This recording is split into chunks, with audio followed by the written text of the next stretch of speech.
Hi friends, welcome to my channel. ఈ ఆకు ఏందో తెలుసా మీకు? పనగంటాకు.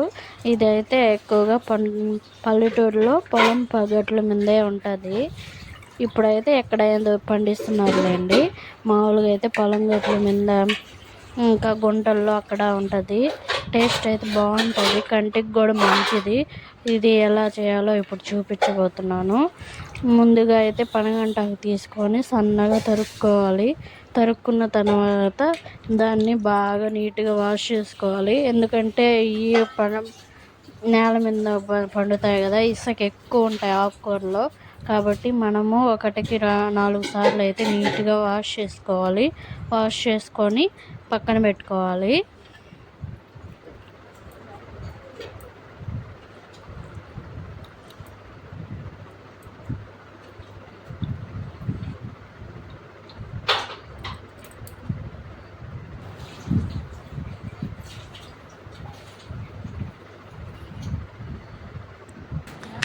దీంట్లోకి పొడి కోసం అయితే నేను కొన్ని పల్లీలు, పుట్నాల పప్పు ఉంటుంది కదా, ఆ పప్పు వేగించుకున్నాను. 4-5 ఎండుమిరపకాయలు అయితే తీసుకున్నాను. అవి అయితే రోట్లో నలగొట్టుకుంటున్నాను. మెత్తగా మిరపకాయలని వేగించిన మిరపకాయలని మెత్తగా రుబ్బుకున్న తర్వాత మనం ముందుగా వేగించి పెట్టుకున్న పల్లీలు, పుట్నాల పప్పు అయితే వేసాను. ఇది కూడా మెత్తగా పప్పులుగా అయితే దంచుకోవాలి.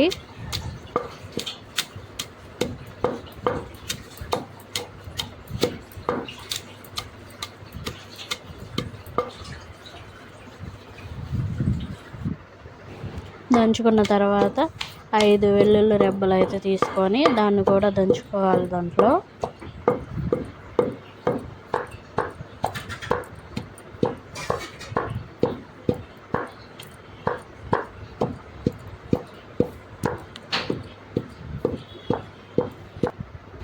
ఇప్పుడైతే ఒక కడాయి తీసుకొని దాంట్లో నూనె వేయాలి.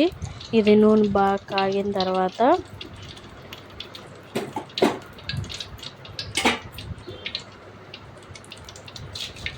కొంచెం ఆవాలు, కొద్దిగా మినపప్పు వేసుకొని బాగా ఫ్రై అవ్వాలి. ఇప్పుడైతే ముందుగా వాష్ చేసి పెట్టుకున్నాం కదా, ఆ పనగంటాకుని దాంట్లో యాడ్ చేసుకోవాలి.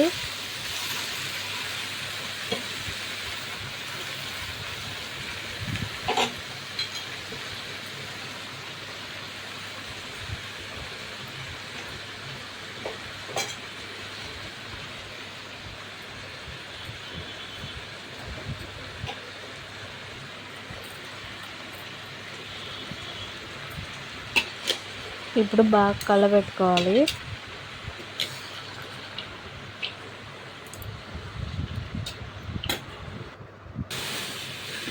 బాగా కొంచెం వానిచ్చిన తర్వాత సాల్ట్ యాడ్ చేసుకోవాలి. దీంట్లో కొంచెం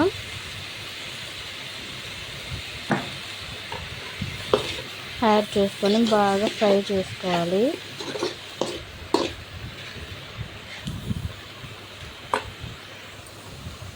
ఇంకా బాగా వాడిపోయిన తర్వాత మనం ముందుగా దంచి పెట్టుకున్నాం కదా పప్పుల పొడి, అదైతే దీంట్లో యాడ్ చేసుకోవాలి. ఇప్పుడు యాడ్ చేసుకొని బాగా కలబెట్టుకొని ఒక 2-3 మినిట్స్ బాగా ఫ్రై అయిపోతే దించేసుకున్నామంటే ఎంతో టేస్టీ అయిన పనగంటాకు తాలింపు అయితే రెడీ అయిపోతుంది. ఇది అన్నంలో కలుపుకొని తిన్నా, లేకపోతే ఏదైనా సైడ్ డిష్గా అయినా చాలా బాగుంటుందండి. తినండి, కంటికి అయితే చాలా మంచిది. ఎప్పుడైనా దొరికితే చేసుకొని తినండి, బాగుంటుంది. ఈ వీడియో కానీ నచ్చినట్లయితే లైక్ చేయండి. Bye friends.